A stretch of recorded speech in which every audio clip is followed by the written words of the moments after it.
What's happening, everybody? It's Sean with Reactions to the Classics, and today we got a reaction to Paul Kennerly's album, White Mansions, A Tale from the American Civil War, 1861 to 1865, brought to us by a friend, longtime supporter, and patron of the channel, Osman. Thank you, Osman. Appreciate you. Appreciate all the patrons who make this thing go. If you'd like to support us in any way, check out the Patreon below. The patron link on the end screen. We couldn't do it without them. We put up videos every single day, and that takes an enormous amount of time. Okay, I've never even heard of this album before. It's only on YouTube, so you're not going to see any Spotify below or anything, but I'll put the song titles up. But Osman gave me some research on this, and I dug in and did a ton of research because it's a concept album, right? And concept albums take a ton of background to really understand what you're getting into. So I'll try to keep my talking brief, but it's going to be more than it is on most things. This is released in June of 1978, produced by legendary Glyn Johns. White Mansions paints a musical portrait of the American Civil War. It features Waylon Jennings and his then wife Jessie Coulter, Eagles guitarist Bernie Leadon, along with Eric Clapton and John Dillon and Steve Cash of the Ozark Mountain Daredevils. The album charted at 38 on the country Billboard chart and 181 on the Billboard 200. Promoting the album proved difficult as A&M Records, who released it, contractually was unable to use the names of the artists on the record. And because all the artists came from different labels, A&M struggled to get singles rights, explained Glyn Johns. So that makes it tough, right? The idea for this historical album came from an ex-ad man turned songwriter named Paul Kennerly, who was living in London when he first heard Waylon Jennings' "Let's All Help the Cowboys Sing the Blues," and he fell in love with country music. His almost obsessional interest in the Civil War set his songwriting in motion as he set about painstakingly researching the war to inform his lyrics with historical detail. Kennerly had always felt Glyn Johns would be the ideal producer to help him with this project. By that time, Johns had already produced the Ozarks' debut album and their follow-up, It'll Shine When It Shines, as well as Clapton's solo record, Slow Hand, among a host of other things that he's done. So that's kind of how he got those people involved. The project came to Johns almost fully complete, with Kennerly going so far as to mailing him a folder of the lyrics and demos along with a handwritten letter. Glyn liked it so much he took it to A&M Records, who immediately signed Kennerly to a record and publishing deal. And in his autobiography, the great Waylon Jennings declared, "White Mansions is a lovely record, and it touched me in a deeply personal way as a man whose house is built on a Civil War battlefield and as a Southerner. Though it probably went over the heads of its intended audience, making the album was one of my most enjoyable experiences." So I'm going to die some morning, but yeah, I mean, this is 1978, right? You don't have some guy sitting here telling you on camera. You don't have the internet where you can go research the background of this. So it's going to be hard for this to really get over. The four main characters portrayed in the album are, and Osman gave me a good write-up here, Matthew J. Fuller, who's played by John Dillon, the 23-year-old son of a Southern cotton planter. He received a full education in college and military academy. When the Civil War begins, he joins the Confederate Army infantry regime as a captain. You got Polly Ann Stafford, played by Jessie Coulter, remember Waylon Jennings' wife at the time. Matthew's significant other. At the start of the war, she begins working in a hospital attending to wounded and dying soldiers. Then you got Caleb Stone, played by Steve Cash, representing the stereotype, this is their write-up, not mine, right, of white trash. That's what they say on the album. Caleb is a man who possesses neither a permanent job nor his own property or land, opting instead for accepting random jobs requiring little skill. He detests the powerful plantation owners of the South and fights against the Union to, quote, preserve his superiority over the blacks. The Drifter, played by Waylon Jennings, he's the album's narrator. His real name is not known, but we're told that he was wounded fighting for Texas in the U.S.-Mexican War. During the Civil War, he doesn't participate in the fighting, traveling from town to town and commenting on the events that unfold instead. In addition, there's a single brief track performed by Rodina Preston and her Voices of Deliverance. They're credited as the Slaves. And yes, Rodina Preston is Billy's sister, the great Billy Preston. This, as is explained in the liner notes, is symbolic in that despite the fact that they represented over a third of the population of the South, their voice was seldom heard. All right. If you've never been with us before, the music will not be in the video, but it will be at a Vimeo link below. I don't know why you'd watch this without the music in there unless you're familiar with this album and it wasn't greatly popular. So click on that Vimeo link and follow along with me. All right, we start this thing off with a preface, Story to Tell, performed by Jessie Coulter. And I've got some information on the songs itself. I mean, I don't have the lyrics up as I always do, but Polly has a premonition in which she sees the collapse and destruction of the Old South reflected in the face of a white-haired gentleman planter. Her song acts as the preface to the story. So, as I said, my lyrics up as always. Thanks again, Osmond. All right, story to tell. Jesse's voice was great on there, powerful. The orchestral strings on there, I super enjoyed. And yeah, it's basically just telling this old man, look, there's a tear, old man, on your face and your hands are shaking. Is it fear, old man, or just a trace of hatred awakening? And it just kind of goes out. This is the world, old man, for which you have worked and loved with a passion. They want to change your way of life, a life you thought was right. All you've held dear since birth, they'll rearrange. But I don't think you're going to live to see the change. So a very powerful song that sets the stage, right? This Southern old man has known this way of life all his life, and he believes it's right, but he sees it slowly going away. But she has the prophecy that he is not going to live to see that day. Next up, we have Dixie, Hold On, performed by the great Waylon Jennings. At first, the drifter warns of the pressures on the South from the civilized North, then realizing the severity of a move to split the U.S. into two totally separate commonwealths, which would have destroyed the strength of America, he advises caution and debate. But finally, his good sense withers under the strain of his Southern spirit. In the final verse, he offers up fighting talk. All right, let's hear Waylon. All right, Dixie, Hold On. Waylon sounds fantastic. And it is interesting. I mean, it delves out what I was talking about, but how he goes from one place to another, right? He goes from verse 2, to stand alone and cut America in two means everything's lost. The Constitution's fallen through. To lead the Union is to weaken what is strong. You think it's right. They think it's morally wrong. But you'll fall. Oh, Dixie, you'll fall. And he kind of gets in the next one. King Cotton, your reign is shadowed with pain and burning emotion. You need slaves to keep alive, but the North could help you survive your misguided notion. Then you get the guitars and the harp solo in there. And then Waylon comes back with a different vigor in his voice, right? A different emotion. Oh, Dixie, you're bold and strong. You could have beat him before too long. You have a birthright, a lifestyle to defend. You must hold on until the very end. But oh, Dixie, hold on. So he totally flips from going, listen, we got to really think about this. Maybe the North, even though we don't agree with them, maybe we should go along with it because we're going to be weakened. We're going to be two nations instead of one. We don't have the strength. And then all of a sudden he's like, no, that's not what we're going to do. And we're up to the third song, Join Around the Flag, performed by John Dillon. So we got Matthew here, like the majority of young men at the time, is caught up in the wave of excitement that sweeps the South following the bombardment and surrender of Fort Sumter, the last remaining Union Army post in the newly formed Confederacy. He exudes enthusiasm for his new country and its President Jefferson Davis, and urges everyone to join and support the succession of the Southern states from the Union. All right, Join Around the Flag, this time sung by Matthew, a.k.a. John Dillon. I mean, I talked about the start, but yeah, he's getting everybody fired up. No matter what you're doing, you got to stop what you're doing, gather up. We got to go join old Jeff Davis and take our area back. And they don't understand that if they try to take us back or come and free the blacks, the good Lord knows we're going to give them hell, and there'll be no cotton without the slaves. And at the very end, he does a little spoken. Hell, I didn't ever like them Yankees anyhow. Always looking down their noses at us like there's something special. This thing will be over in 10 weeks anyhow. So the joy of the beginning of the war, right? We're going to beat everybody that fired up, but we obviously know that's going to turn south for them. Now we get to White Trash, performed by Steve Cash. We got Clapton playing the slide guitar on here, by the way.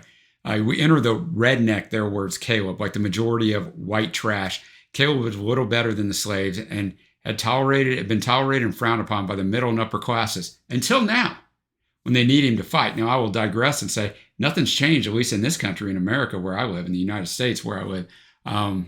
Yeah, none of that's changed. We still try to get mainly the poor kids to go and fight the battles. In the first days of the war, Caleb's quick to join Colonel Hood's 4th Texas Volunteers and will soon be serving at such battles as Gaines's Mill, Manassas, Gettysburg, and Chickamauga. All right, White Trash, sung by Steve Cash. More of kind of rock and blues there. That last song, Join Around the Flag, was by far the most country one that John Dillon did.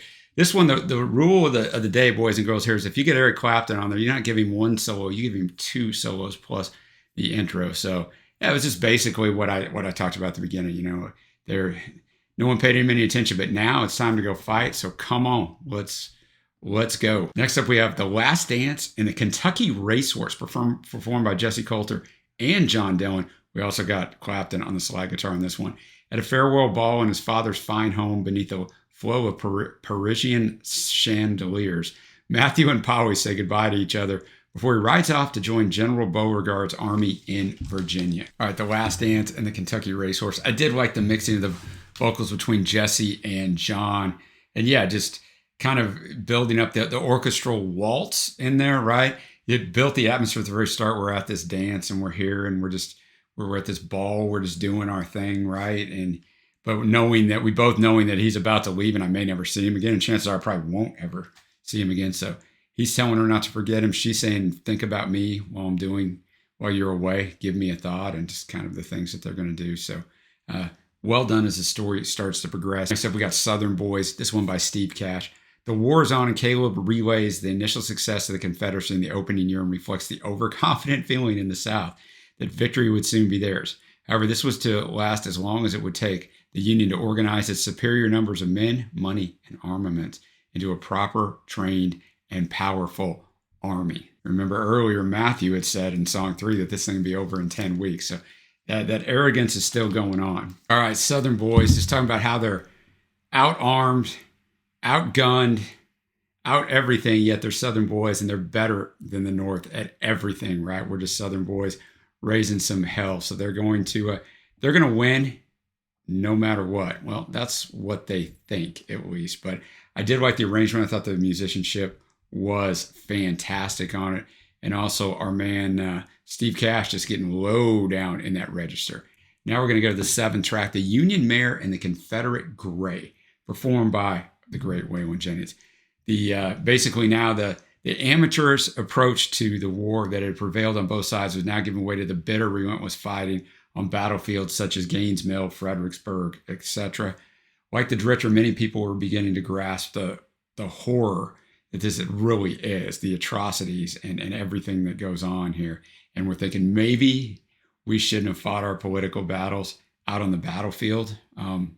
But it's too late to pull it back now. All right, the Union Mare and the Confederate Gray. I think Jesse was coming in at the end of the last probably 1/3 of the song, singing a little bit of backing with Waylon, but an intelligent way to write this up, right? Basically, it starts out the two horses are going, and one's obviously by a Union guy and one's by a Confederate guy. Both of them lay next to the horses because they're dead, and now the horses are friends because that's really what it should have been to begin with, right? There's nothing really separating them. So kind of a little helicopter view or an aerial view of like, this is the problem here. If we took away these things that we're fighting over, then we're just the same. And so once those guys were taken out of it, those horses were just fine and they got along. Next up, we have No One Would Believe a Summer Could Be So Cold, performed by John Dillon. In a letter to Polly, Matthew, now disillusioned and uncertain of a Confederate victory, writes of the woes of war. Robert Lee's loss to General Meade's Union Army at the Battle of Gettysburg. The climax, of course, of Lee's drive into the North right before they were turned back was catastrophic. Not only did Lee lose 28,000 men, which was 1/3 of the entire army, but all hopes of support for the Confederacy from the governments of Britain and France are finally ended, and the tide has turned because obviously for the Confederacy to be legitimate, they had to get other countries to recognize them, and now that was not going to happen. All right, No One Would Believe a Summer Could Be So Cold. What a great song, right? The piano on here is great, and John Dillon sounds great. So now Matthew, when we last left him, they were at the ball and Matthew was going off to war. And now he's writing or saying, hey, it isn't easy. And we're saying all the different areas where it was not going well, right? We even hear the actual storm coming and he's just running down those losses and those battles that I just talked about. But he's like, they tell you stories of valor and glory, but they ain't near the fact. Heroes look bad when all they had been eaten by worms and rats. I hear dying men calling with gangrene crawling through their flesh and bones. I've seen thousands bleeding as they lie bleeding. Ain't it time to go back home? So, they're starving to death. They have no medical care. So, it is definitely turned. Next up, we have the Southland's Bleeding, performed by Waylon again. The Drifter realizes that although Lee is still winning some battles, the very fabric of the South is crumbling under the strain. Old-fashioned plantation owners could not administrate or supply a country at war, nor did they have the means by which to do so, right? They just ran out of money. The pride of the South, J.E.B. Stuart's cavalry, had been smashed. The Shenandoah Valley had been devastated by Sheridan. And soon Atlanta was to fall, followed by the demise of General Hood's entire army at Nashville. The desertion rate was shocking. It was unreal how many, towards the end, just took off. And Grant would not exchange prisoners, which severely threatened the South's depleted manpower. This failure to do so produced atrocious situations such as that at Andersonville Prison in Georgia, where 14,000 Union prisoners died of malnutrition and disease, partly through horrible mismanagement, partly due to the lack of food and medical supplies available in the Confederacy. And it's one of those things that no one really talks about, those things. Like no one talks about how bad things got really in this country. We talk about the wars because I was a history teacher. We talk about the battles and stuff, but the history books don't talk about those types of things. All right. I haven't talked about that. Like, the instrumentation on this album is fantastic, right? These are really good songs. And, Waylon just has that voice, man. Waylon Jennings is one of a kind. This song, he's just delving out the fact that, look, man, it's over. It's long over, but we just keep on fighting, right? Because it's just Southern pride. It's just stubborn blindness. Like, we're going to fight even though we know it's over, we're going to keep fighting. More people are going to keep dying. All right, now I'm going to do a couple songs back to back because the first one is less than 30 seconds long. It is Bring Up the 12 Pounders. And all of it's not going to be in here, but I'm going to explain to you what's kind of going on. By March of 1865, the armies of the South were shattered, badly armed, poorly provisioned, and undermanned. Lee's forces were smashed as Grant tore through them at Petersburg, Virginia. Richmond, the Confederate capital, and Petersburg were abandoned, as was Atlanta, by the fleeing Southerners, and the exhausted army of Northern Virginia under Lee was foiled in its escape to North Carolina by General Sheridan at Sailor's Creek. Meanwhile, further south, Union General Sherman had outwitted General Hood and mercilessly driven through Georgia and South Carolina, bringing Dixie to its knees. Lee saw there was no hope for his starving and depleted army, and so on April 19th, he surrendered to Ulysses Grant at the Virginia village of Appomattox Courthouse. The total collapse of the Confederacy rapidly followed with General Johnston's surrender to Sherman and the capture of Jefferson Davis, the president of the Confederate States. Prior to the surrender, we find the exhausted Matthew hopelessly ordering up 12-pound artillery that no longer exists in a vain attempt to hold on. Matthew was replied to by the ghosts of the Confederate dead. The war had come to an end, but the cost was still to be counted. Then we'll go right into They Laid Waste to Our Land, which we got Steve Cash, John Dillon, and Waylon on this. So you got Caleb, Matthew, and the Drifter. They return to their homes in the South after the surrender, and they see the devastation that was brought to Georgia a few months before the end of the war by Sherman's march to the sea. This is a move designed to knock the wind out of the South. On April 14th, 1865, Abraham Lincoln was tragically assassinated by John Wilkes Booth, who was a Southern fanatic. Lincoln's death was a great loss to the defeated Confederacy because he had planned the reconstruction of the Union with malice towards none and charity for all. And a lot of people don't ever talk about that, right? It's kind of like the John Kennedy being assassinated. There's a lot of parallels there. I won't go into all of them, but Kennedy probably would have never got America widespread into the Vietnam War. And Lincoln was going to try to bring the Southern states back in nicely and extend a hand and do some things. And that's not what happened after he was assassinated. Yeah, a little powerful back-to-back. We'll start with Bringing Up the 12 Pounders. It was short, but it was interesting, right? Because I liked the kind of chorus singing back. Bring up the 12 pounders. All the horses are dead here, sir, so they can't bring them up. Then bring them up by mule then. All the mules are dead here, sir. Well, then bring them up by hand, boys. In other words, carry them up here. Well, all the battery men are dead here, sir. Well, I need them 12 pounders. There ain't no artillery left here, sir. So instead of just telling them initially there was nothing left, it did a good way of delving out like, everything's gone. Everything's gone, including all hope. And then we get into They Lay Waste to Our Land, where there's a great harmonies here, the way it was. And basically just saying that they took everything, right? They slaughtered our cattle, took all our food, just kind of did everything they could. The hatred will never cease, even now that there's peace. The feelings will run as deep as the scars we bear. What you call a justice is plain and fair. How the hell can you ever claim it's been worth all of the pain just to have us live together under one flag? They laid waste to our land. They took it from our hand. And then Waylon just speaks out this thing of what Sherman did to Georgia. But I mean, it's the thing they did. They just devastated the area and did all kinds of atrocities. But I mean, that's what war is. After it's gone on long enough, it went on for 4 years. You do whatever you got to do to get it to end. And that's kind of what happened there. Now we're going to go 2 more back-to-back songs. We got Praise the Lord, the one performed by Rodina Preston's Voices of Deliverance. It's very short, but just so you kind of know what's going on. Lincoln freed the slaves, of course, in his proclamation of January 1st, 1863. Of course, this was ignored by the Confederacy, only made them fight more fiercely because emancipation meant the economic destruction of a society based on cotton production. I mean, that's the whole deal. It did, however, spur the North on with the feeling of a moral crusade. In the end, when the slaves were set free at the end of the war, they were disillusioned. Some loyalty stayed with their former masters, but most of the 3.5 million left the plantations, many heading for the North. Agricultural production and property values were halved by this exodus, and poverty and hunger became widespread in the South. It's one of the biggest ways the South, and I mean, still to this day, is a more poverty area than the rest of the United States. It was set in motion by this all those years ago. In setting about the Reconstruction, U.S. President Andrew Johnson, right, because Lincoln's been assassinated, gave each former Confederate state a new governor charged to call a convention to disband slavery and secession made up of Southerners who had quickly pledged allegiance to the Union. They elected state governments who passed black codes, which gave certain rights to black people regarding education and property, but not the right to vote, right? Because they're never going to learn. The free slaves were given very poor jobs and most certainly were still not treated as equals. For the most part, these unfortunate people were in fact no better off, and in many cases, their conditions were worse because they were no longer fed and cared for by their old masters. Thousands lived as virtual slaves in the northern factories, and no real effort was made to integrate them with the whites. Guess what, boys and girls? We don't really teach that part in America. We teach that the Union won and we lived happily ever after. Then we're going to go to a Steve Cash song, The King Has Called Me Home. Sickened by the sights he has seen and his own callous attitude of life, Caleb finds solace from the scriptures. He's turning to the Bible.